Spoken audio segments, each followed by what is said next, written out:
All right, good evening and welcome. I am Brooke Clement and I am the director of the Gerald R. Ford Presidential Library Museum. And tonight is exciting because this is the first time that we've been able to welcome guests since March 2020. So we're so happy to have you. Thank you.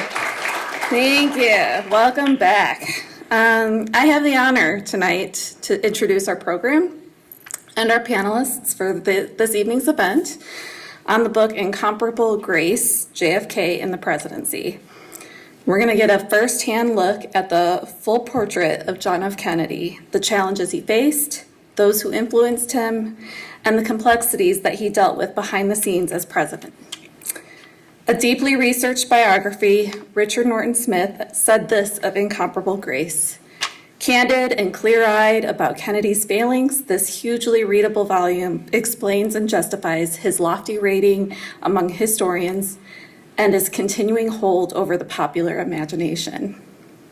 Gleaves Whitney is the executive director of the Gerald R. Ford Presidential Foundation, previously having served as the director of the Howenstein Center for Presidential Studies. Mark K. Updegrove is a presidential historian and author of 5 books on the presidency. He personally has interviewed 7 U.S. presidents. He currently serves as the president and CEO of the Lyndon B. Johnson Foundation and the presidential historian of ABC News. Mark previously served as the director of the LBJ Presidential Library and publisher of Newsweek. Gleaves and Mark, welcome to the stage.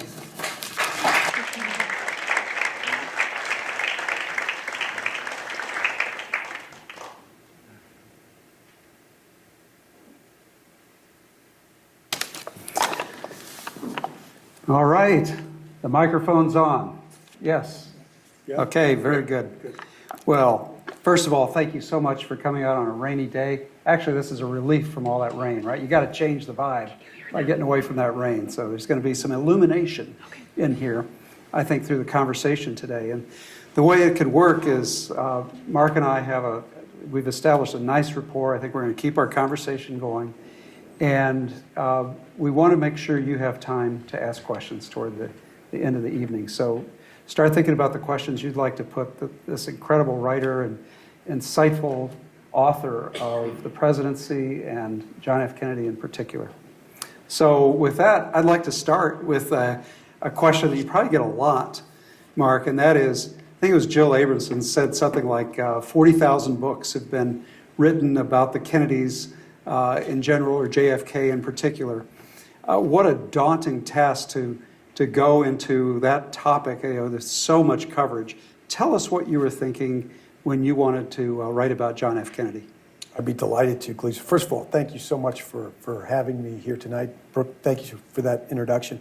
If I may, just for one moment, Brooke was kind enough to say that I've interviewed 7 presidents, and it's been a great honor doing that. The first president I ever interviewed was Gerald Ford, whom I got to know when I was working at Time magazine, and we became friends. I have enormous admiration for Gerald Ford. And so I am so pleased to come back here, not only honored to open your in-person programming back up after over 2 years, but I'm also so delighted to see the leadership that is in place here, because Gerald Ford's legacy matters to me, not only as a presidential historian, but to me personally. So I'm thrilled that Brooke is the director of the Gerald Ford Library, and that Gleaves is the executive director of the Gerald Ford Foundation, particularly as you near the 50th anniversaries of the Ford administration. You have 2 magnificent leaders in place who will give President Ford his due. Is Richard Norton Smith here? Richard Norton Smith. I also want to acknowledge Richard and say how thrilled I am that Gerald Ford has the biographer that he deserves in his former director, Richard Norton Smith. A quick note about Richard. I probably wouldn't be here but for Richard Norton Smith. I wrote a book called Second Acts, Presidential Lives and Legacy. I was living in Toronto at the time. It was my first book, and I was not a presidential historian, but had written a book that would eventually gain some traction. And I asked Richard, whom I did not know, but whom I greatly respected, if he would do a blurb for the book. Not only did Richard give this magnificent blurb, but he also gave me his telephone number and told me to call him. You probably don't remember this.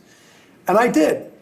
And I thanked him for the blurb, and I quickly told him I couldn't use it because it was better written than anything in the book. It was the most magnificent blurb I had ever written in my entire life. But Richard would become a friend and would eventually introduce me to folks at the National Archives and Records Administration, which would lead to me becoming a presidential library director and the presidential historian that comes before you today. So my deep thanks to my dear friend, Richard Norton Smith. In answer to your question, Gleaves, there have been a lot of books written about John F. Kennedy and some good ones. I wanted to write the book that I wanted to read, and that is a very fast-paced book about the trials and tribulations and triumphs and tragedies of the Kennedy administration. I wanted something as briskly paced as the administration felt itself. And at the center of that, this very enigmatic, captivating character in John F. Kennedy. And I wanted the reader to see the flesh and blood Kennedy, not the mythologized figure plucked out of Camelot. That's what I was driving to do. And I'm also aware that we're in a different age now. Attention spans are far less than they once were. So those voluminous tomes that we got as sort of standard presidential biographies, particularly of Kennedy, to my mind, wasn't the best way to tell the story about John F. Kennedy. I also think it's important to write about the figures of history frequently, to get different takes. As our own history evolves, we see figures and times differently. And I wanted to look at this Mad Men era president in the Me Too generation. I wanted to take a clear-eyed look at who John F. Kennedy was and what he means in 21st century America.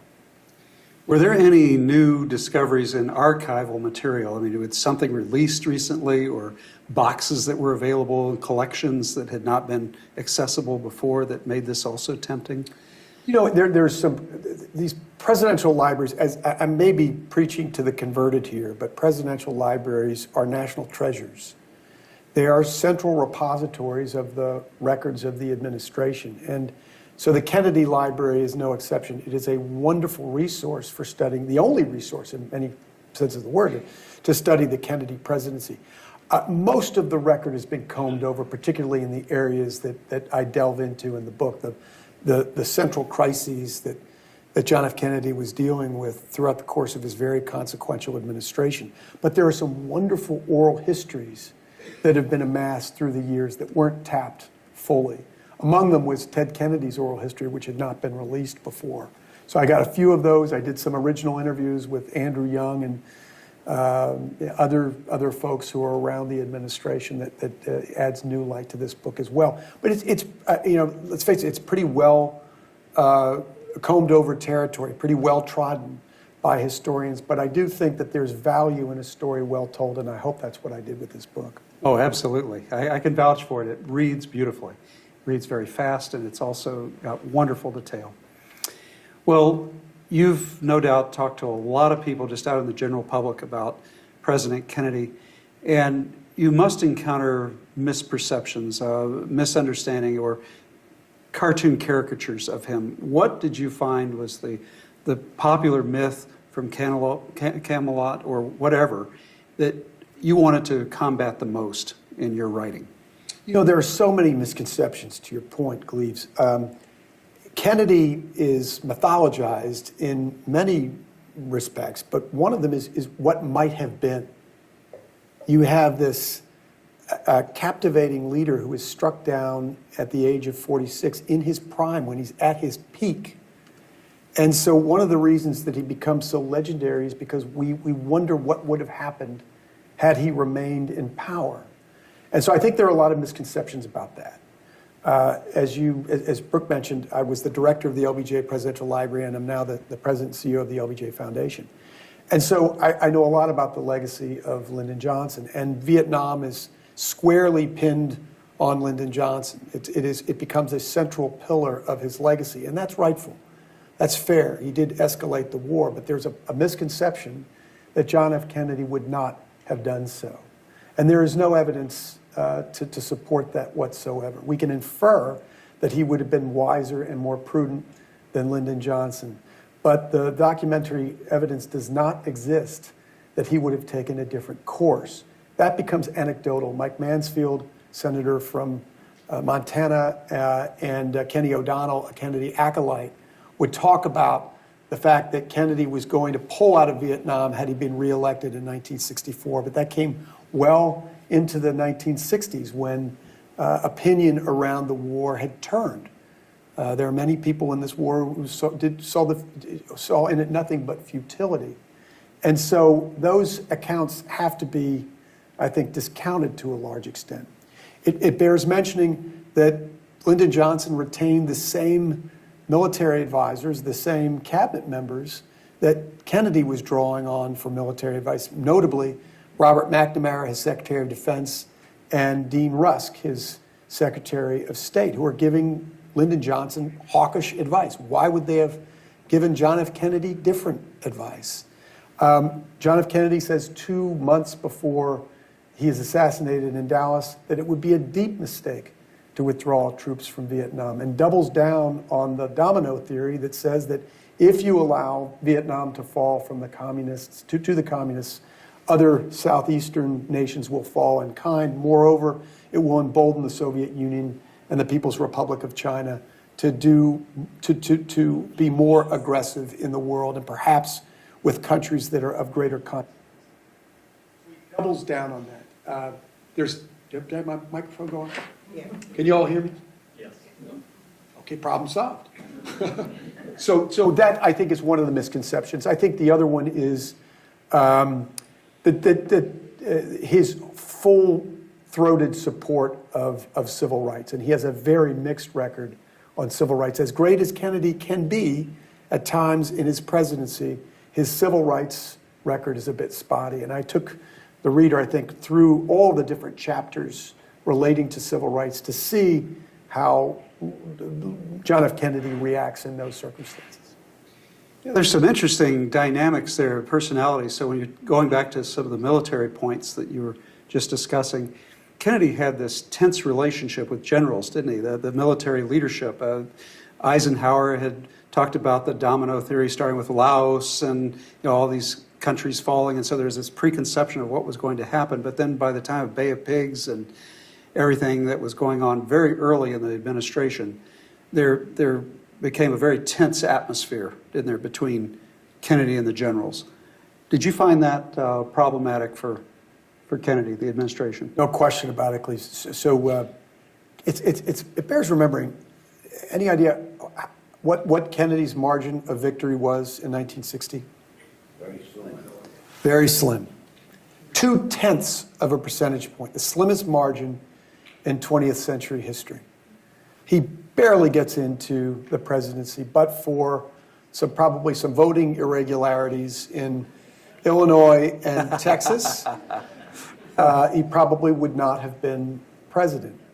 But he becomes president, and I think America is swept up by Kennedy and his family. We are absolutely entranced by this young president. And of course, he gives his soaring inaugural address in which he asks, "Ask not what you can do for your country, ask what your country..." Whoops, did I get that wrong? Ask not. Just wants to keep you on your toes. Exactly. But I want to make sure my microphone was working. Ask not what your country can do for you, ask what you can do for your country. After that, 63% of all Americans think of something more they could be doing for their country. And so when he goes into the Bay of Pigs, he is rallied on by his very jingoistic military brass. They're encouraging him to support the incursion of Cuba by Cuban exiles. And it is a military disaster and a black eye for the newly elected John F. Kennedy. But it says something that after the Bay of Pigs quagmire, which is seen in the eyes of the world, and Kennedy stubbing his toe just 3 months after becoming president in such high fashion, that 83% of Americans approve of the job he's doing as president. 83% after the biggest fiasco of his administration. Only 5% of Americans disapprove of John F. Kennedy as president. And I think it suggests that we were at the peak of the Cold War. The American people knew what was at stake, and they rallied around their fledgling president. It's a very, again, bear in mind that he just barely wins the presidency. And yet Americans unite around John F. Kennedy in that most perilous moment of his presidency. But I think John F. Kennedy takes the heat for that. He says, the buck stops with me. He goes before the press and says that a bad idea is an orphan, but a good idea has many fathers. But in this case, I stood behind this idea, and the fault lies with me. And again, the American people respond to that too, as he assures them that he's going to try to do better. And one of the things that he does better is keep the military at a distance, knowing that they're instinctively jingoistic. And he's determined not to let that happen again. And that becomes instructive, of course, during the most desperate hour of his presidency, the Cuban Missile Crisis. Well, it's interesting. If you go back and read Kennedy's inaugural address, it's a foreign policy speech overwhelmingly. You know, you just alluded to the words that, we're going to pay any price, bear any burden. These kinds of really tremendous statements of support for freedom around the world. And then he gets the Bay of Pigs situation. But you start your book at a very interesting moment in the administration. You begin when he is being humiliated in the world stage. Well, certainly to himself and his close advisors around him. Goes to Vienna, meets with Khrushchev, the Soviet premier, and feels that Khrushchev is just getting the better of them. If these are chess players, Khrushchev is just beating up on him at every meeting. And Kennedy is suffering a crisis of confidence. So Bay of Pigs, and then sets the stage. And tell us why you started with that scene in Vienna and what was happening at that point in Kennedy's mind and how he's going to recover from that. So this is 5 months after Kennedy takes the presidency. We've talked about Bay of Pigs as one setback. The other one is that the Soviets leaped ahead of the United States in their space program, showing that they had technological superiority. And then he goes to Vienna for his one and only summit with Nikita Khrushchev. Now, this is at a time when the leaders of the two superpowers get together. It's like a heavyweight championship bout. The two going toe-to-toe. The eyes of the world are on them. The pressure is enormous to perform at something like that. I think all the folks in this room would not be of age to remember that summit, but you do remember Gorbachev and Reagan, right? How major that was. That was a global event. And this was certainly that. Every move that these two men were making during the course of those 2 days was being scrutinized by the press and the world. And Kennedy finds himself outmatched by the very pugnacious, very truculent Nikita Khrushchev. And after these two endless days of meetings with Nikita Khrushchev nipping at his heels like a Doberman pinscher, he goes back to the American embassy in Vienna, and he has an off-the-record meeting with Scotty Reston, the renowned reporter, White House reporter for the New York Times, all off the record. And Kennedy slumps down in a couch, and he admits that he's been savaged. That's his word, savaged, by Khrushchev. Khrushchev has clearly gotten the better of him. And Kennedy realizes that Khrushchev is leaving Vienna emboldened, thinking that Kennedy is, in Khrushchev's words, too intelligent and too weak. And by too intelligent, he means book smart, this effete Ivy Leaguer who's not street smart like he is. And it's going to embolden him. And he says to Reston, until we get rid of those ideas, we're in trouble. And he's essentially portended the Cuban Missile Crisis that will happen a year ahead of time. So it's that moment. How do you get these ideas out of Khrushchev said. That becomes the central question at that moment. And I think Kennedy very presciently realizes that's going to be his crucible. And then, of course, he has the triumph in October, later when he's confronting Khrushchev in Cuba. And that's an incredible story that bears retelling and reminding us of how this metanoia, this transformation of the president compared to what happened, Bay of Pigs, then Vienna. You're looking almost at a different president, a different presidency. Yeah, and so in October of 1962, we find out through aerial photographs that the Cubans have been shipping troops and nuclear arms to Cuba, just 90 miles from American shores. The first time there were nuclear weapons from the Soviet Union in our backyard in the Western Hemisphere. And of course, this will not stand. Again, this becomes the central crisis of Kennedy's administration. Again, his military, his very hawkish military, advises him that you need to take out the military, the missile installations quickly through airstrikes. You need to bomb them right now. And Kennedy knows that the missiles have to go, but he resists that advice, knowing that is provocative. Instead, he advocates a naval blockade, ships forming a barrier so that the Soviet ships carrying additional troops and arms cannot enter. This too is provocative, but not so much so as a missile strike. And that gives him time to communicate with Khrushchev to find a peaceful way out of this. What the world didn't realize, Gleaves, until much after the fact, is this was resolved through a back-channel negotiation with the Soviets that suggested that if you take your missiles out of Cuba, if you retreat, we will take the nuclear missiles that we have in Turkey and in Italy out of those installations, and that will be the quid pro quo. Again, we did not realize that until much later, but that was the deal that was struck. And those 13 harrowing days give Kennedy the opportunity to find a way out of this. But it's funny because you're talking about there's a scene in which there are two transition moves between Kennedy and Eisenhower. The second happens the day before the inauguration on January 19th, 1961. And Kennedy talks to Eisenhower about all the trouble spots in the world. And Eisenhower is almost gleeful that he's handing these off to John F. Kennedy, this young president who has defeated his vice president for the office that he holds.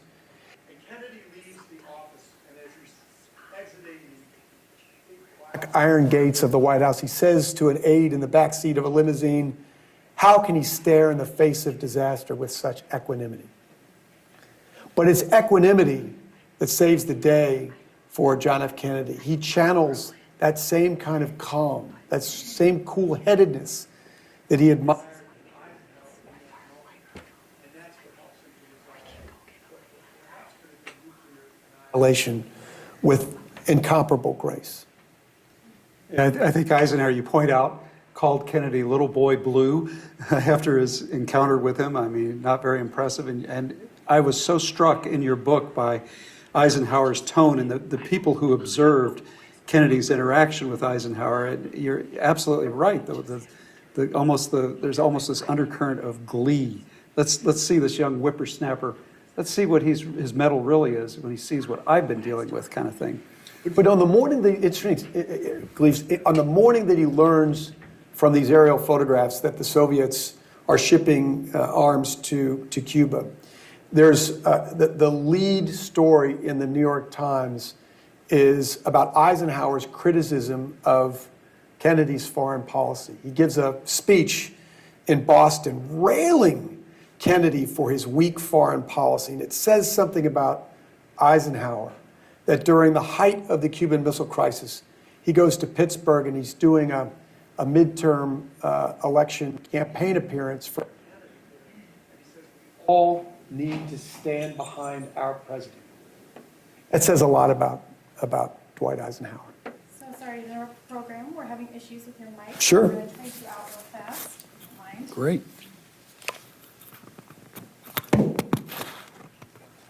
Excellent. Thank you. Would it be better, would you like mine? No, all good. Okay. Can you hear me now? Good, great. Okay. You know, you just used the term, that's the title of your book, Incomparable Grace. Grace is not a word that's used a whole lot these days. I'm interested in the title. Why grace? I mean, how do you define grace? And the Kennedy mystique, as it were, what is grace? Please define that for us postmoderns. And then second, the term, very artful term, incomparable grace. All of your book titles, I think, are arresting, and this matches the others. Incomparable grace. Tell us why that's important also. I'll tell you a quick story. Goes back to Kennedy's inauguration. And Richard Nixon, of course, as the incumbent vice president, attends the inauguration. Of course, he had lost by such a thin margin, as I mentioned earlier. And as he's leaving, he actually drove from the Capitol back to his home in Northwest Washington. And he runs into Ted Sorensen, who has had a hand in the speech that Kennedy had delivered. And Kennedy compliments Sorensen on the speech and said, I wish I had said some of those things. And Sorensen says, you mean the part where he said, ask not? And Nixon says, no.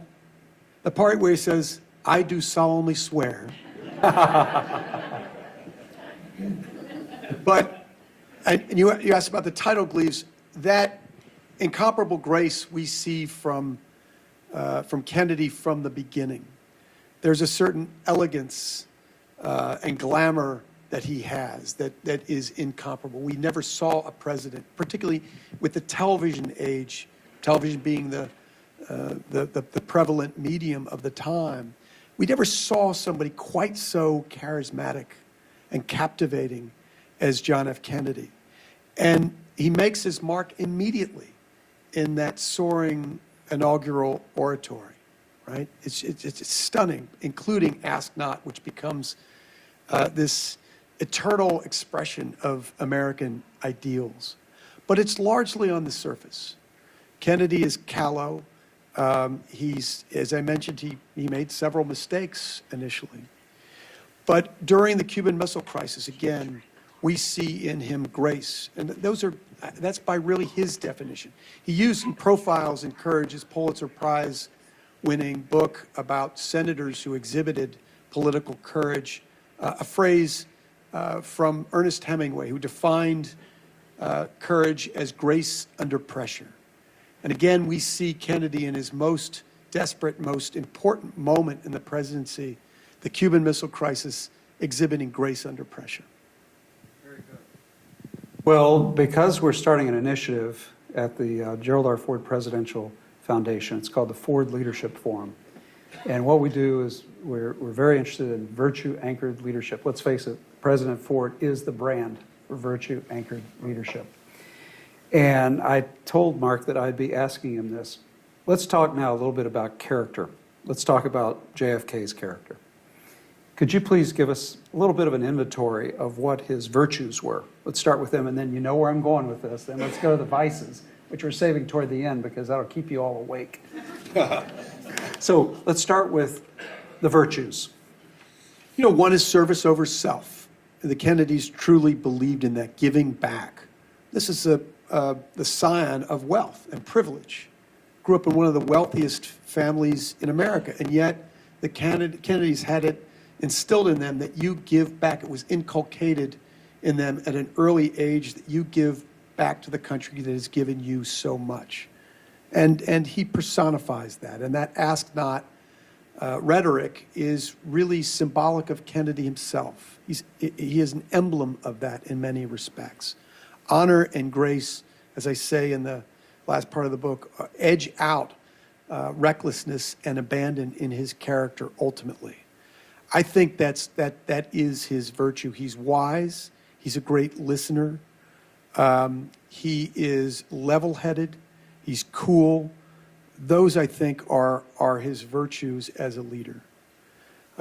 On the deficit side, You have to look at, and again, what I really wanted to do with this book too is demythologize Kennedy, show him as a flesh and blood character. It makes him, first of all, it makes him more interesting, and secondly, it's a more accurate reflection of history. And you can't get past the womanizing. It's really tough to do that.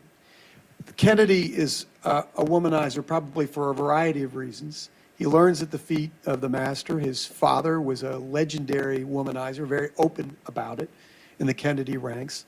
In the testosterone-infused Kennedy family, I think womanizing was a way of keeping score. It's another part of this.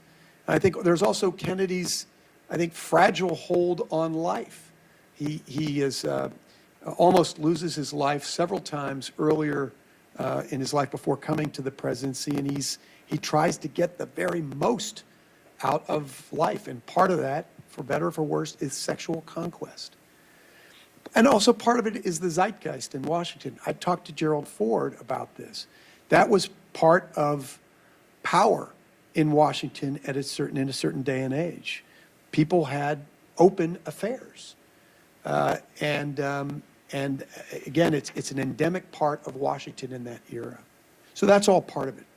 What is hard to get past is, in particular, an affair that he has with a 19-year-old intern named Mimi Beardsley, who loses her virginity to Kennedy just a week into her internship in the White House. And Kennedy almost treats her like a concubine. At one point asks her to perform sexual acts on an aide as he is watching. And that kind of objectification simply cannot be rationalized. It is a deep and dark flaw in his character. Hugh Sidey, who was the longtime president watcher for a time, was a dear friend of mine and revered John F. Kennedy. In fact, Hugh used to talk about going to the White House during the height of the Cuban Missile Crisis and having a tete-a-tete with Kennedy before they went skinny dipping in the White House pool. He was incredibly close to Kennedy.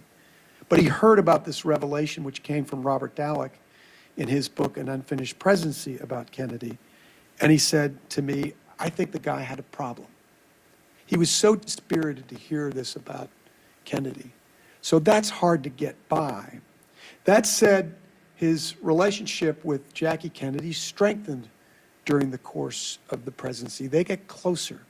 Part of it comes in August of 1963, the last year of Kennedy's life, when they lose a child, Patrick. After 2 days, Jackie Kennedy gave birth prematurely, and the child loses its life 2 days after being born. I think that draws them together, binds them closer together themselves. It binds the public closer with Jacqueline and Jack Kennedy. And so that's part of what might bind them. I think, too, Jackie Kennedy is there for him as support during the darkest days of the presidency, including the Cuban Missile Crisis, when she refuses to go to Camp David to safety, as he has urged her to do, and instead opts to stay at the White House with him so that she could be a support to him. And as she said, the day became night and the night became day, and they were indistinguishable after a while. She was with him every moment during that dark and difficult time. So I think it says something about her that she stuck with him through all this, and that their marriage got stronger during the course of the presidency. She called those years our happiest years, the years that they were in the White House. Now that you mentioned August of 1963, we're creeping closer and closer to what probably is on everybody's mind in this auditorium. November 21st, 22nd, that Thursday and Friday in November, that those of us who are just old enough, I was in grade school, but we all remember the ground shifts, the tectonic shift in our country, our sensibilities, with the assassination on the 22nd. Jackie apparently was a very reluctant campaigner with her husband, and yet she agreed to go to Texas and make a public appearance. And we all know from the pink dress and everything else that she wore, the tragedy of that day. Would you please comment on the assassination and what you think happened? You write very skillfully about it in the book, but you don't go into all of the sort of the conspiracy theories. But what do you think, Mark? I think I will take the position that Gerald Ford took. And I think several of us in this room have had conversations with President Ford about this. And he believed that it was the best theory that we had available to us, the lone gunman theory. In my view, there's no other plausible explanation. Secrets are hard to keep, particularly one as mammoth as the conspiracy around the assassination of the 35th President of the United States. I have to believe that there would be more compelling evidence that might have come out about a conspiracy if one existed. I also mentioned to you earlier, Cleves, that there was a book that will soon be out by a guy named Paul Gregory, who was actually a friend of Lee Harvey and Marina Oswald. A friend meaning he knew them as well as anybody did. They did not have many friends. And the only reason that he knew them is because he was taking Russian lessons from Marina, who was a Russian native. And so they lived right down the street. He believes firmly, and the portrait he paints of Lee Harvey Oswald is chilling, that Lee Harvey Oswald had the mind of a killer. He was demented. He was defeated. He was a loser. And I think his assassinating John F. Kennedy was his way of making a mark on the world. That is my view. But like President Ford, I am open to hearing something else if there was evidence to support it. Since you've mentioned President Ford, and this will be perhaps my last question before we open it up to you, could you tell us a little bit about the relationship between John F. Kennedy and Gerald R. Ford? I talked to President Ford about this, and I said, Jack Kennedy was so charismatic, and we now remember him as one of our great or near great presidents.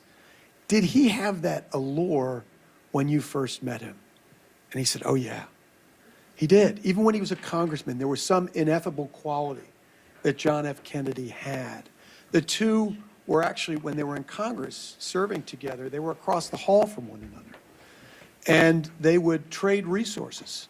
Their offices would help each other out. That speaks to a bygone era in Washington, too.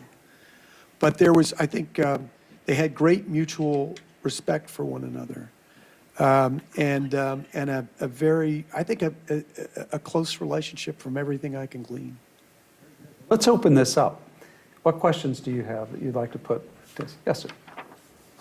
What was the best quality that you've seen in Gerald R. Ford and John F. Kennedy that kinds of make them that makes them inspiring human beings to you? I'll start with Gerald Ford, whom, again, I had the great privilege of knowing. I've talked to several folks earlier today about the interview that I have. I interviewed Gerald Ford one time. It was one of the first interviews I had ever done, certainly the first president I had ever interviewed. And we were in his cavernous office at Rancho Mirage. It was this long, commodious office, and he was hard of hearing. It was just the two of us talking, and he wanted me to come behind the desk with him because he couldn't hear me when I was sitting in front of the desk.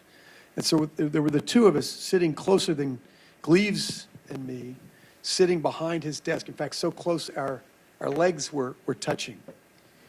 And I talked to him for a little over an hour. And I asked him at the end of the interview how he wanted to be remembered. And he said, Mark, I was a healer and a builder. And if I am remembered that way, I would be most grateful. And I said, Mr. President, I think you'll get your wish. And a little over a year later, when he was memorialized, he was thought of as a healer and a builder, just as he had hoped.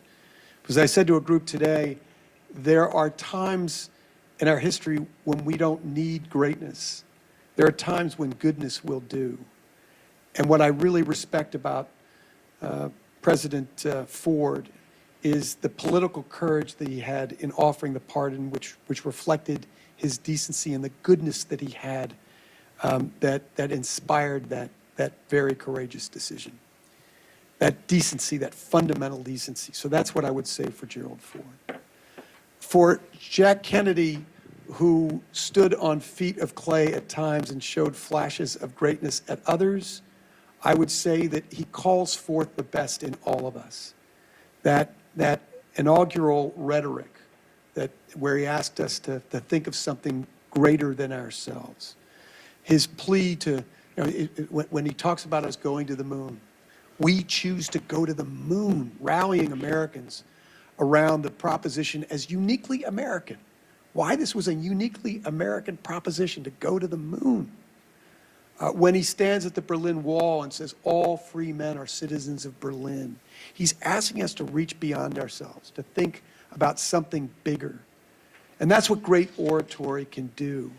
Clement Attlee, who was the successor to Winston Churchill in the prime ministership of Great Britain, said of Churchill's gift for oratory during the Second World War, words at great moments can be deeds.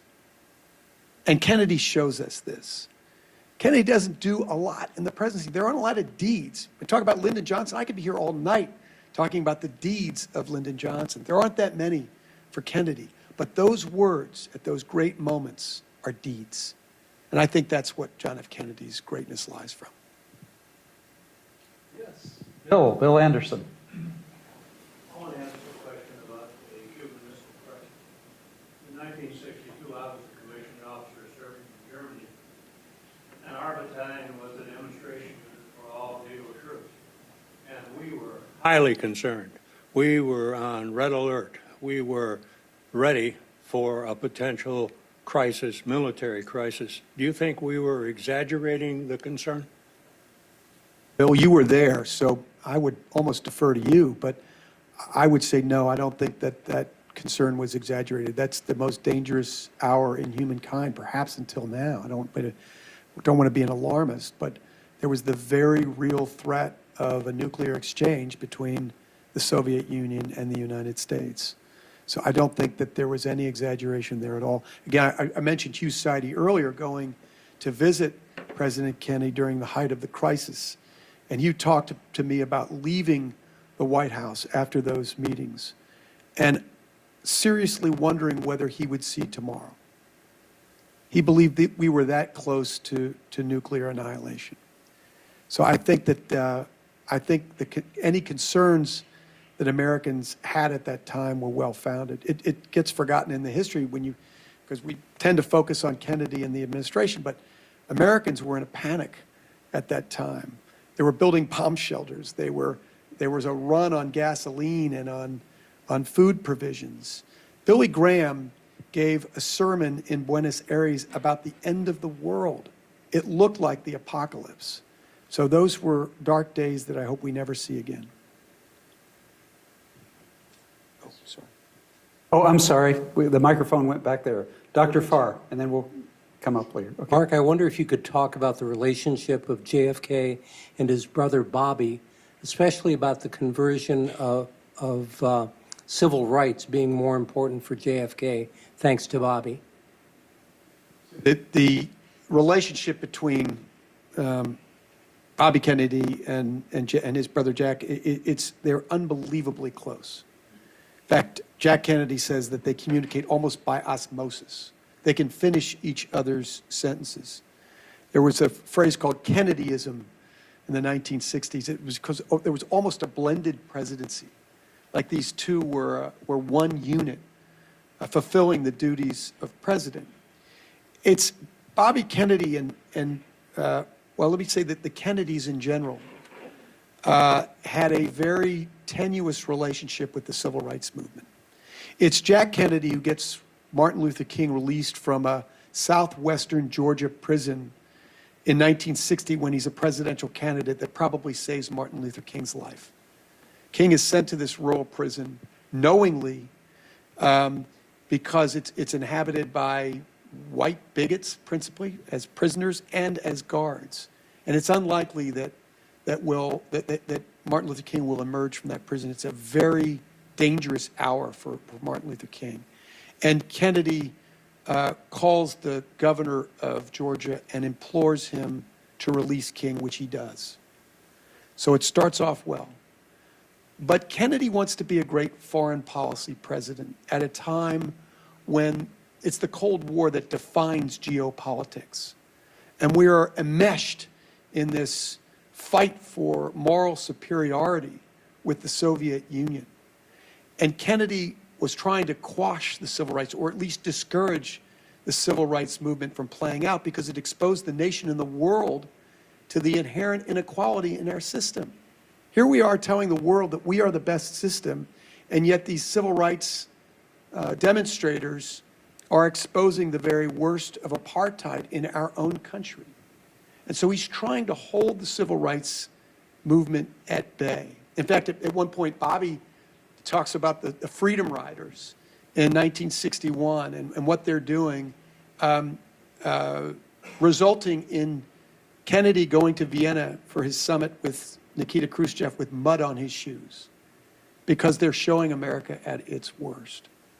And so he doesn't step up. And Martin Luther King, among many others, is asking the president to show some moral passion around the cause of civil rights, and he's reluctant to do so until 1963. And that's at a time when the civil rights movement has gone to Birmingham, Alabama. We all know images from that brutal campaign. German shepherds lunging at civil rights demonstrators, fire hoses being weaponized, right? Pinning young children back against the wall when they're trying to demonstrate against the segregationist practices in Birmingham. So while that's going on, George Wallace stands in the door of an administrative building at the University of Alabama, preventing its integration. And Kennedy has finally had enough. And he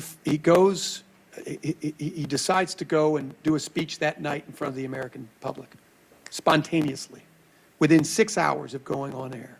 Ted Sorensen, his speechwriter, says, Mr. President, I can't get an address finished that fast.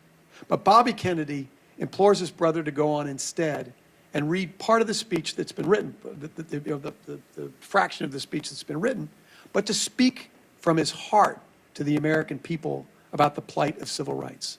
And that's when JFK elevates civil rights to a moral issue.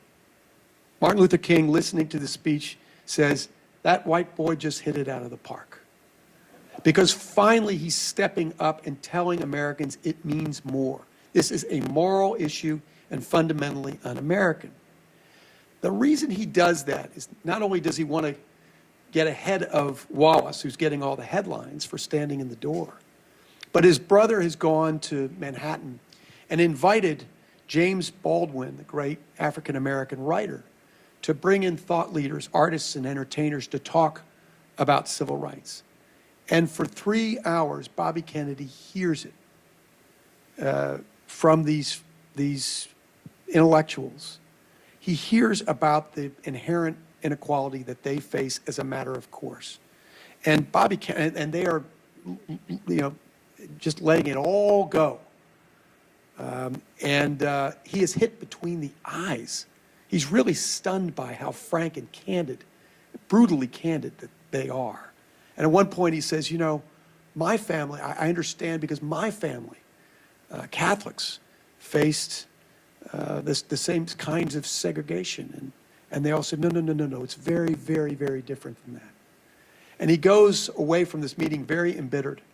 In fact, he berates James Baldwin as being a homosexual, among other things, when he leaves. And then a couple days later, he thinks about it and he says, if I were in their shoes, I think I'd think the same thing. And that seems to be a turning point for Bobby Kennedy, who in many ways is his brother's conscience. I think that has a searing effect on the Kennedys and might result in the change of heart that they have around civil rights.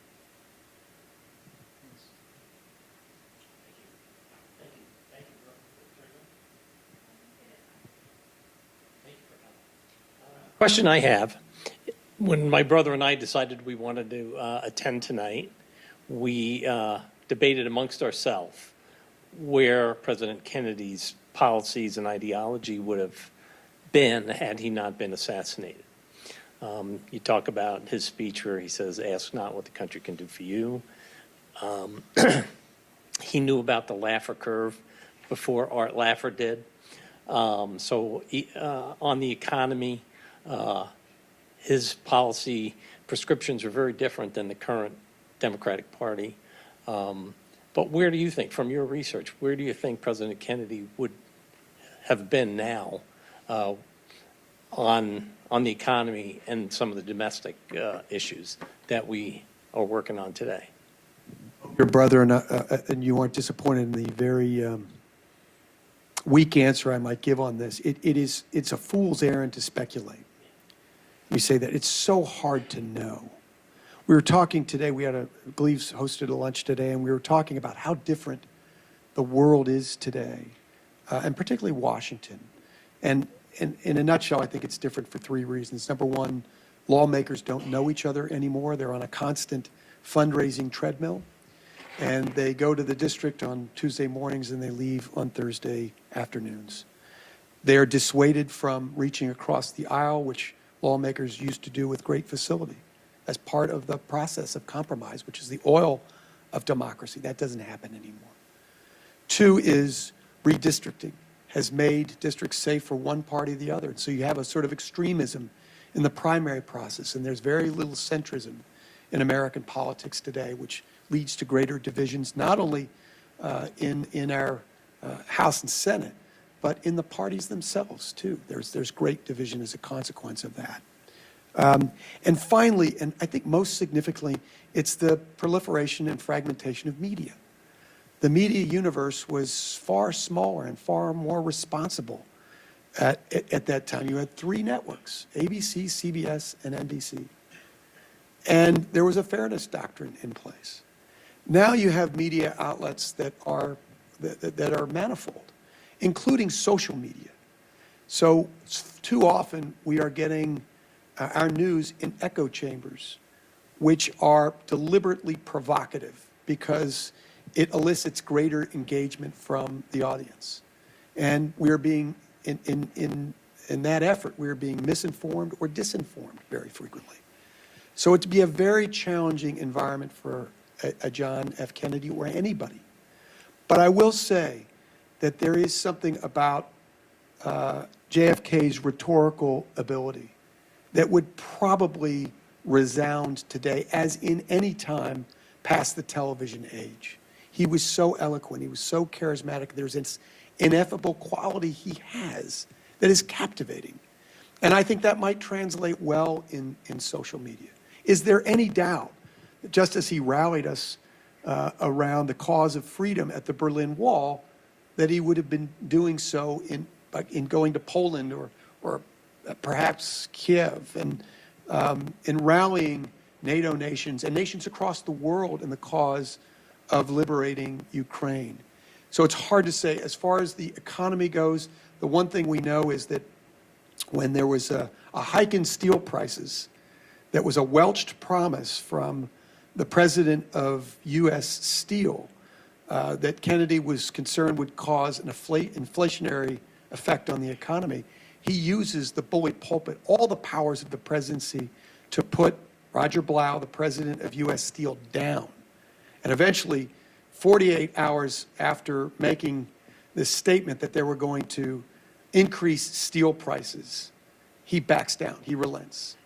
And so I don't know what that would mean for the inflation that we're seeing today. I think the economy is a far more complicated beast in 2022 than it was in 1962.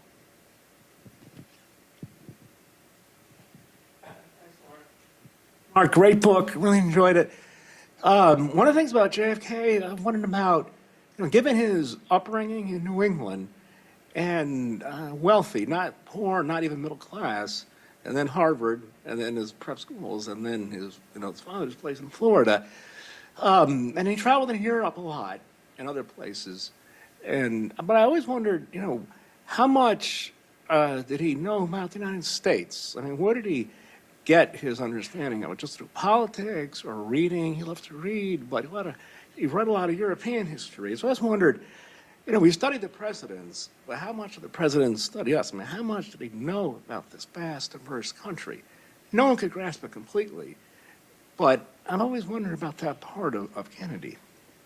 No, it's a fair question, Jason. I think Kennedy leads a very insulated life because of the wealth and privilege that he grows up in. And Hugh Sidey once asked him about the Depression, and he said, the only way I knew about the Depression was by reading about it when I was at Harvard. He has no idea what financial hardship looks like, particularly during the worst economic calamity in the history of our country, which he lived through. But I do think he was a voracious reader. In fact, he urged all of his cabinet members to take the Evelyn Wood speed reading courses so that they could read as much as he did. There's no doubt that he read a lot. He was also pretty darn good on the hustings. He wasn't initially a very good campaigner. He didn't relate to people very well, but he was a great listener. And just as he learned to be a better orator, which he studied, he was terrible. He said his father thought he was a disaster on the stump when he ran for Congress in 1946. But clearly he got better as an orator. But he also understood more about the American people. He went out on the hustings before throwing his hat in the ring for the presidency in 1960 in order to get a better understanding of what was going on in America. And I think between his studiousness, his voracious reading, and his inherent curiosity about people, I think he got better. And that's where his understanding came from.